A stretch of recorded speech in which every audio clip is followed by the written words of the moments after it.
Bienvenue à l'émission Crois-tu? Vous allez être d'accord avec moi que la vie, elle n'est pas toujours facile à vivre. Elle a ses périodes de difficultés et de problèmes. Notre invité a trouvé du réconfort et du courage en découvrant la bonne nouvelle, l'Évangile. J'ai le plaisir de vous présenter M. Hugo Étier. Monsieur Étier, bienvenue à l'émission Crois-tu? Merci. Vous allez nous raconter votre histoire, surtout en rapport avec l'Évangile, mais avant de découvrir ce merveilleux message venant de Dieu, quel était votre vécu, ton vécu, mon cher Hugo?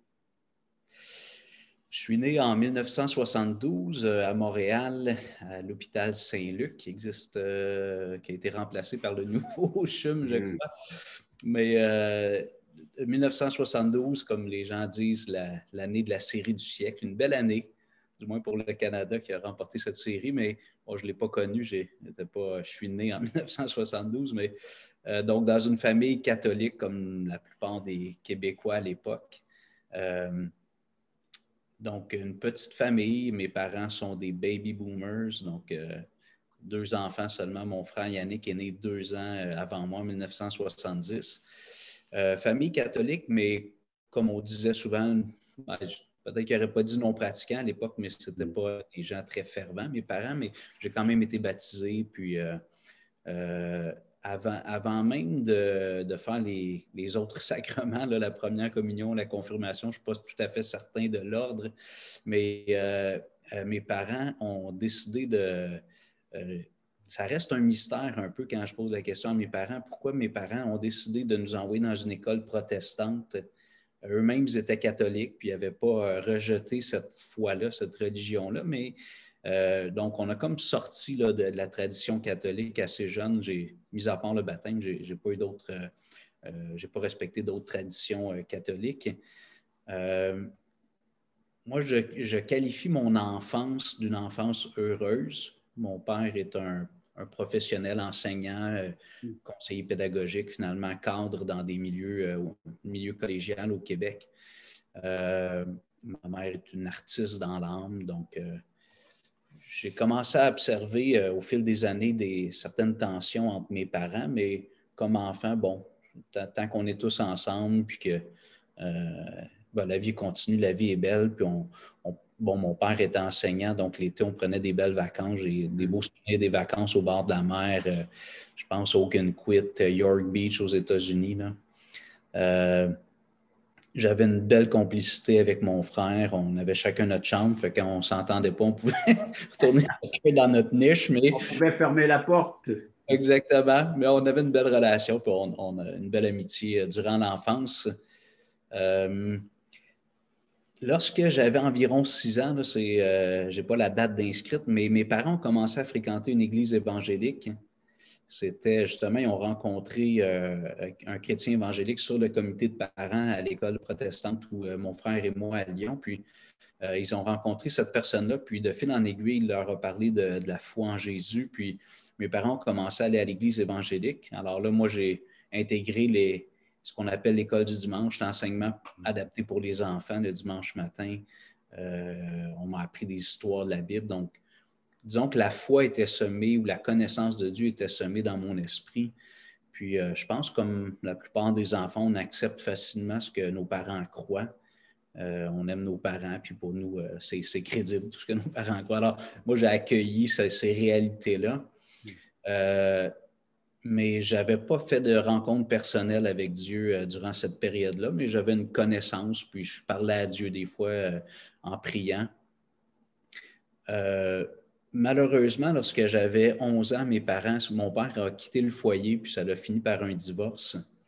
Mon père avait arrêté de fréquenter l'Église depuis quelques années. Déjà, il était venu peut-être pour une période de 2 années, là, quand j'avais 6, 7, 8 ans. Là. Et là, ça a vraiment comme chamboulé mon enfance. La façon que je le décris, pour moi, la maison, la famille, c'est un oasis de paix, de bonheur, de sécurité. Et là, mon père qui quitte le foyer, ma mère qui est triste à tous les jours. Moi, je suis brisé en dedans de moi. Je suis triste à tous les jours aussi. Avec la lourdeur, c'est ça, l'insécurité s'installe chez toi et chez les autres membres de la famille. Oui, puis sais, ce qui était avant l'oasis, un peu de bonheur, de paix, est devenu comme, bon, l'image ou le mot que j'ai maintenant comme adulte, c'était comme un salon mortuaire maintenant. Au lieu d'être un endroit tu sais, de quiétude puis de joie, c'était... mon frère venait d'entrer dans l'adolescence. Moi, j'étais à la porte de l'adolescence. Puis, je me souviens avoir parlé à Dieu dans ce moment-là d'extrême douleur là, émotionnelle, puis d'avoir demandé à Dieu de restaurer. Tu sais, je disais, ramène papa à la maison. Puis, je sais que c'est pas Dieu qui est responsable de ça. Puis, on fait des choix, les êtres humains, puis on est libre de faire nos choix. Là, Dieu nous laisse choisir. Puis, alors, mon père n'est pas revenu. Puis, j'ai un souvenir clair d'avoir à ce moment-là exprimé à Dieu que, étant donné qu'il ne venait pas comme soulager ma douleur en répondant à ma prière, j'allais faire ma vie sans lui. Alors, ça a été peut-être la pire décision que j'ai prise dans ma vie, mais à l'âge d'11 ans, 12 ans, là, j'ai dit, Dieu, écoute, je vais faire ma vie sans toi finalement. Je vais m'organiser par moi-même. Puis j'avais cette foi en Dieu que Dieu était le Tout-Puissant, donc un peu comme le génie dans la lampe. Tu sais. Oui. Il aurait pu exaucer mon vœu, puis il ne l'a pas fait. Alors je lui ai comme reproché ça, puis j'ai fait le choix de... Une déception envers Dieu. Oui. Mon cher Hugo, on va s'arrêter pour une courte pause et puis nous revenons après la pause pour connaître la suite de ton histoire. Parfait.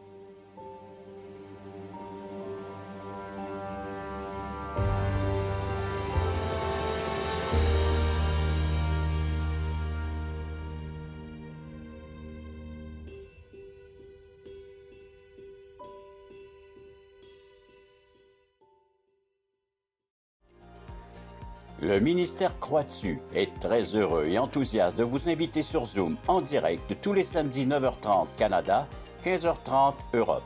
Nous vous présenterons des témoignages d'espoir vivants et percutants qui nous ramènent à l'essentiel, la Bible, la parole de Dieu et l'assurance d'une vie éternelle en Jésus-Christ.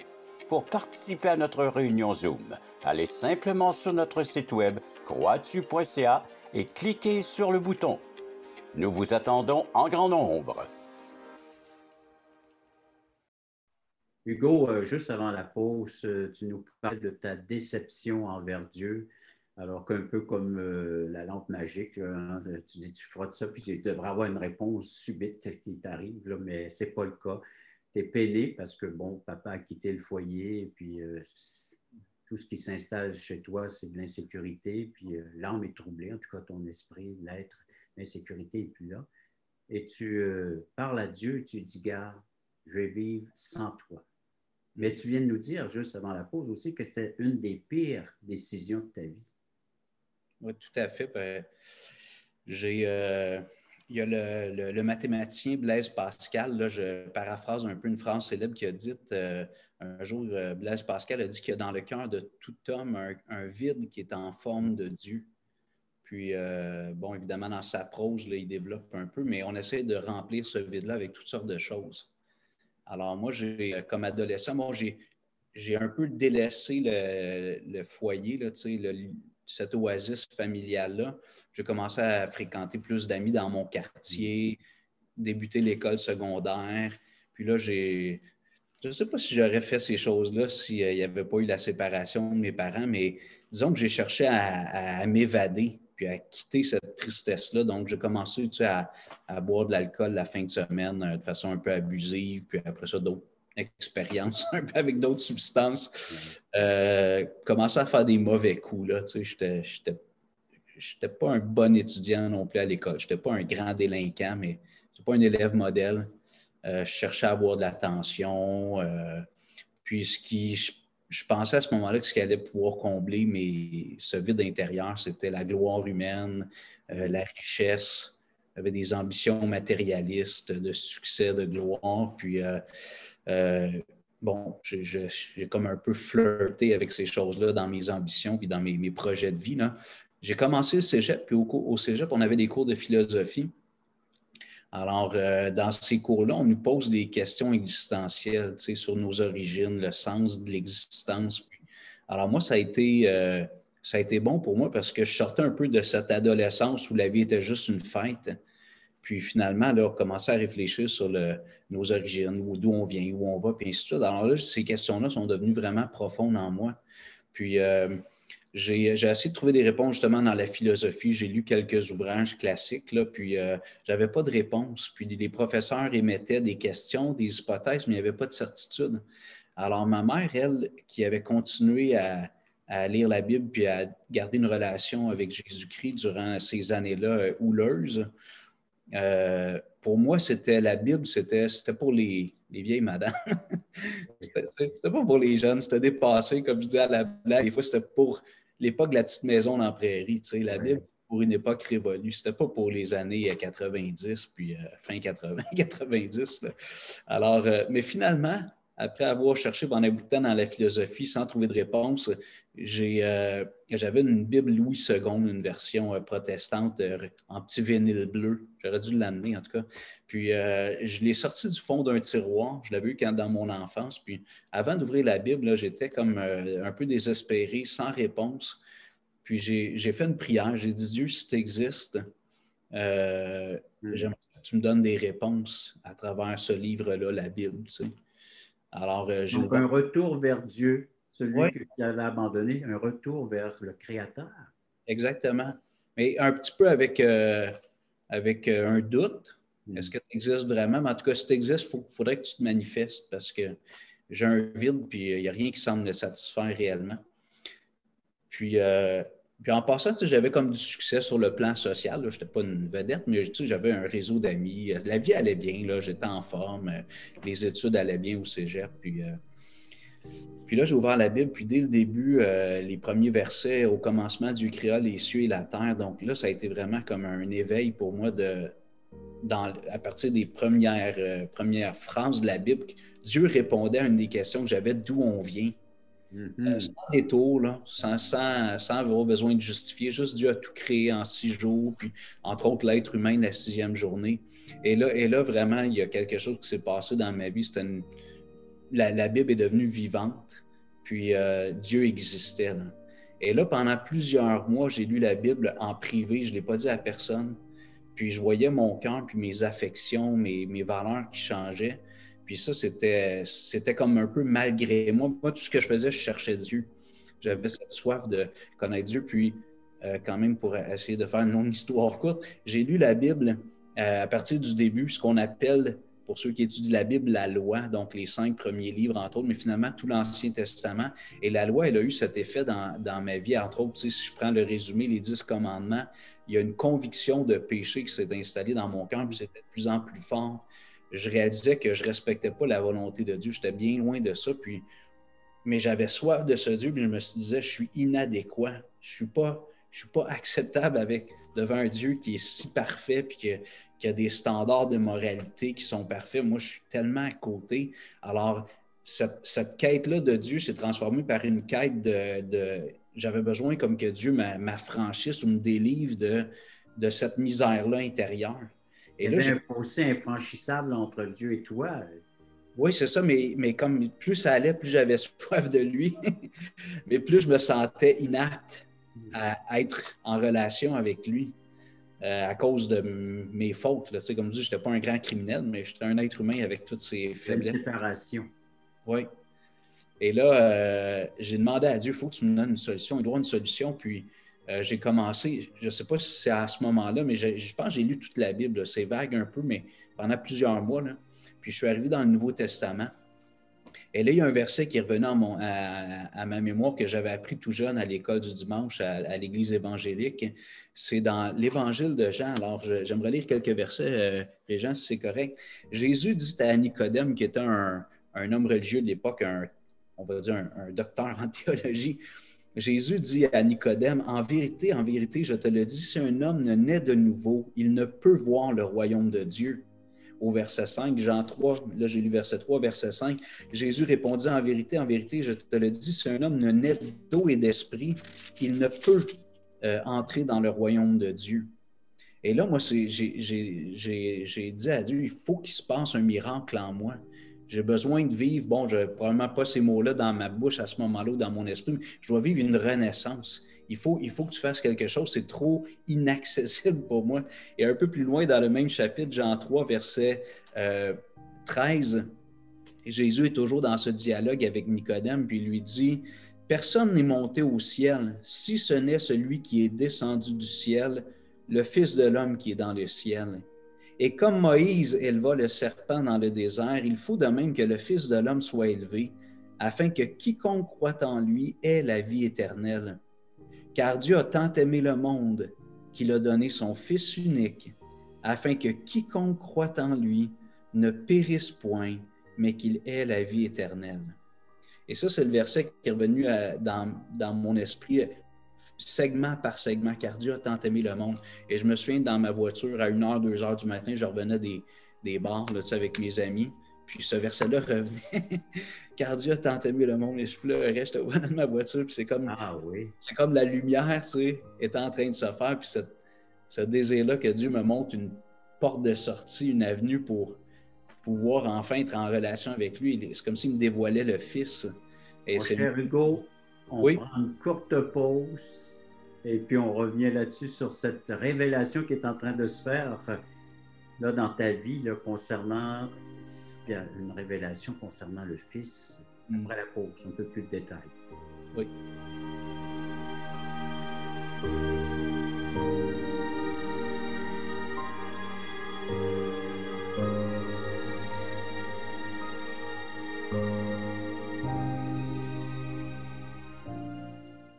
Le ministère Crois-tu est heureux de t'inviter à une étude biblique en ligne. Plusieurs écoutent régulièrement ces témoignages de conversion qui ont tous un point commun. Ils ont reçu Jésus-Christ en tant que sauveur personnel. Tu as des questions existentielles? Dieu, la vie, où je vais après la mort? Tu veux en savoir plus sur ce salut éternel?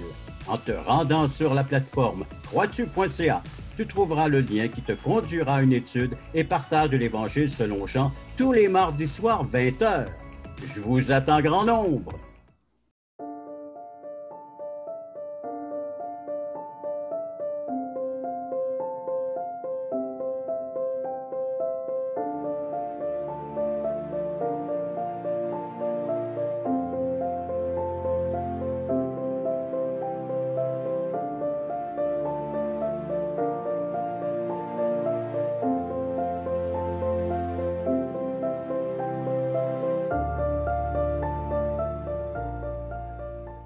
Hugo, tu nous as dit un peu plus tôt dans l'émission que c'est pas simplement le fait de connaître des choses de la Bible.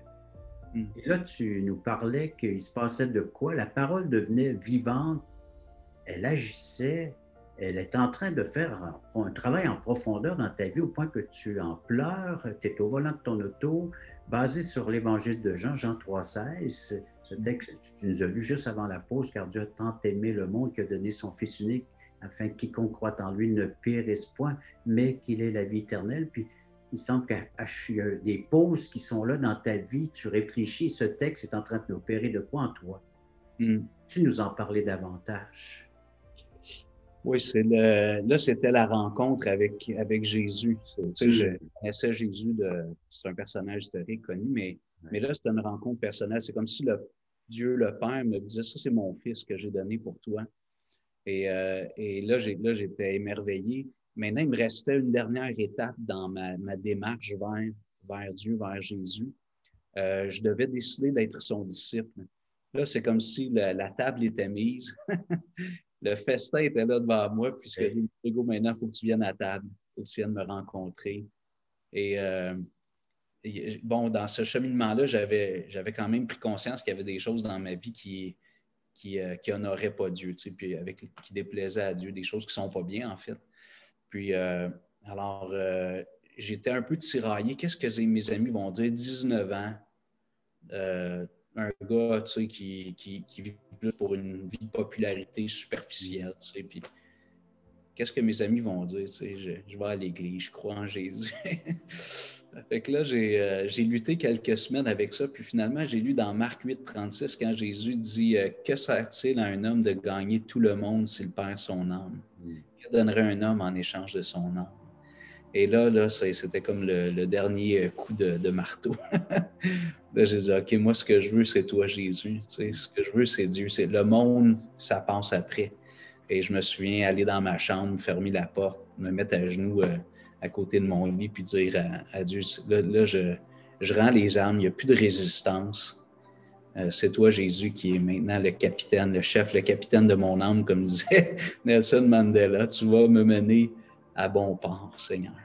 Et là, ça a été le début d'une vie nouvelle. Ce que j'ai vécu à ce moment-là, c'était un soulagement. Il y avait beaucoup de larmes parce que c'était beaucoup d'émotions, mais un soulagement. Moi, l'image que j'ai, c'est un peu comme si j'avais un sac à dos rempli de roches qui venait de tomber dans mon dos. Là, il était là, c'était lourd. Puis enfin, j'étais libéré de ça. Et mes valeurs ont changé. Comme Jésus dit à Nicodème, je suis né de l'esprit. J'ai vécu une expérience, mais je n'ai pas vu de lumière. Il n'y a eu rien de visible, mais en dedans de moi, il y a eu une renaissance. Et mes valeurs ont changé. Le chemin se faisait déjà, mais là, j'étais rentré à ce moment-là, j'ai passé un petit bout, mais j'étais rentré à l'Université du Québec à Montréal en actuariat. Donc, moi, j'aimais les mathématiques, puis je ne comprenais pas trop c'était quoi un actuaire, mais je savais que tu pouvais faire un gros salaire. Puis, il fallait être bon en maths. Fait que c'était deux choses qui m'intéressaient. J'étais bon en maths, puis je voulais faire beaucoup d'argent. Alors, rapidement, là, dans cette première année-là, mes premiers mois de nouvelle vie avec Jésus, j'ai dit, bon, je suis dans ce programme-là juste pour l'ambition financière, matérielle. Puis finalement, j'ai décidé de me réorienter en enseignement des mathématiques au secondaire. Puis je pense qu'inconsciemment, ce qui se passait, c'est que ce qui devenait important pour moi, c'était plus vraiment les choses matérielles, mais Dieu, puis d'aider mon prochain. Alors, en étant professeur, j'allais aider les adolescents un petit fragment dans leur vie, dans leur développement. Et donc, je suis allé en enseignement des mathématiques. J'ai terminé mes études, j'ai rencontré une femme formidable, Lynn, mon épouse, qui est handicapée visuelle. Avant d'être chrétien, je pense que je me serais jamais engagé dans une relation à long terme avec une femme qui a un handicap, mais pour moi, c'était devenu accessoire. Ce que je voyais, c'était la beauté de son âme, la beauté de cette femme-là qui aimait Jésus, elle aussi. Alors, on s'est mariés en 1995. On a eu 4 beaux enfants en 4 ans. Alors maintenant, ils sont tous adultes. Ils sont en train de faire lentement leur chemin dans la vie. Puis, de fil en aiguille aussi, je dirais ma passion pour la Bible, pour l'enseignement aussi, c'est de déplacer des mathématiques vers la Bible. Puis, d'autres calculs que tu fais maintenant dans ta vie. Pardon? Tu fais d'autres calculs que les mathématiques. On tu calcules ce que l'Évangile peut rapporter. Oui, où ça compte vraiment, c'est ça. Alors là, maintenant, je suis dans le travail pastoral. J'ai fait un petit retour. Je fais une journée par semaine aussi dans une école. J'avais ce besoin-là de reconnecter un peu avec cet environnement-là, avec les gens, dans l'enseignement, dans les écoles. Mais je suis pasteur. J'ai été en formation à Longueuil, finalement à Rivière-du-Loup pour 12 ans dans le Bas-Saint-Laurent, puis de retour à Montréal depuis 2018. Donc, tu as trouvé le dur réconfortant, puis on va en parler un peu plus, si tu veux, après la pause. Oui.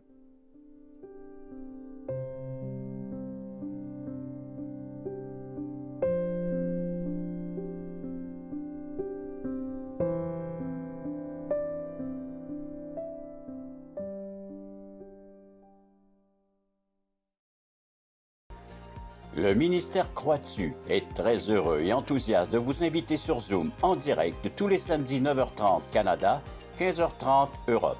Nous vous présenterons des témoignages d'espoir vivants et percutants qui nous ramènent à l'essentiel, la Bible, la parole de Dieu et l'assurance d'une vie éternelle en Jésus-Christ.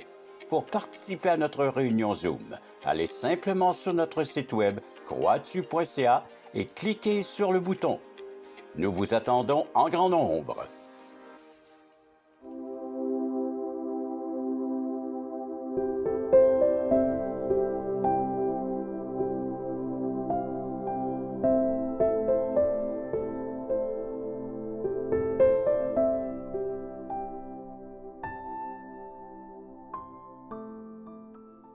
Hugo, tu nous as parlé que finalement, c'était plus qu'une connaissance, que de connaître les textes bibliques, que connaître qu'il y a un Dieu. Tu as expérimenté sa présence et elle continue, cette présence, à animer ta vie, à être là comme le Saint-Esprit. Le Seigneur Jésus-Christ est devenu ton Sauveur Seigneur.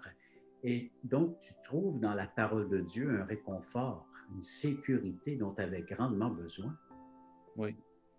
Oui, tout à fait. Puis, on aime prendre l'image souvent de quand on comprend qui est Jésus, puis on décide de s'embarquer dans cette vie nouvelle avec lui-là. C'est un peu comme quelqu'un qui conduit sa voiture, puis tout d'un coup, il rencontre Jésus sur le chemin, puis après, on l'invite comme passager pendant un bout de temps. Jésus sur le siège passager, puis à un moment donné, Jésus nous fait réaliser que ça serait mieux qu'il prenne le volant. Alors, moi, c'est ce que j'ai décidé de faire justement à l'automne 91, à l'âge de 19 ans. Puis, la vie avec Jésus n'est pas sans difficulté. Des fois, les gens s'imaginent que si Jésus est au volant, tu sais, tout va bien aller. Mais il y a encore un peu comme au Québec, la route est Chaoteuse. Chaoteuse. Des fois, la vie n'est pas toujours facile. Comme disait mon épouse est handicapée visuelle, elle est née comme ça, mais en me laissant Jésus prendre le contrôle de sa vie, son handicap est resté là.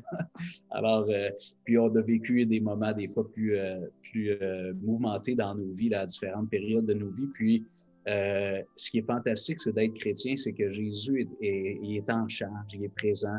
Des fois, humainement, émotionnellement, on se demande s'il est là parce qu'on trouve que ça va vraiment pas bien, mais après coup, on regarde, là, puis Jésus était vraiment là, toujours dans le siège du chauffeur. Puis il nous mène à la bonne place. C'est fantastique. C'est pas sans difficulté, mais on a le bon gars de notre bord. Nous ne connaissons pas la route dans laquelle nous sommes en train de rouler, de suivre en tant qu'humains, mais lui, il connaît notre route à l'avance. Alors, il peut prévenir, il peut voir les choses que nous, on ne voit pas. Absolument. Un Dieu prévenant. Hugo, le mot de la fin, qu'est-ce que tu aimerais dire aux gens là, pour 30 secondes environ? Là? Ben moi, je souhaite à tout le monde de vivre cette aventure absolument merveilleuse avec Jésus. Laissez pas une autre année passer, le 2021, sans commencer à chercher Jésus. Je vous suggère de lire l'Évangile de Jean. On l'a partout aujourd'hui. Vous l'avez sur Internet. C'est tellement facile. Si vous voulez version papier, je suis sûr que Croix-tu peut en faire parvenir. Alors, ben merci Hugo de l'invitation. Justement, je veux poursuivre que s'ils veulent un évangile selon Jean ou commenter ou juste nous rejoindre, écrivez-nous sur le site croixtu.ca, un service tout à fait gratuit. Il y a également des témoignages que les gens peuvent visionner puis revoir les émissions de télé. Merci Hugo de ta participation et j'invite les téléspectateurs à la prochaine émission Croix-tu.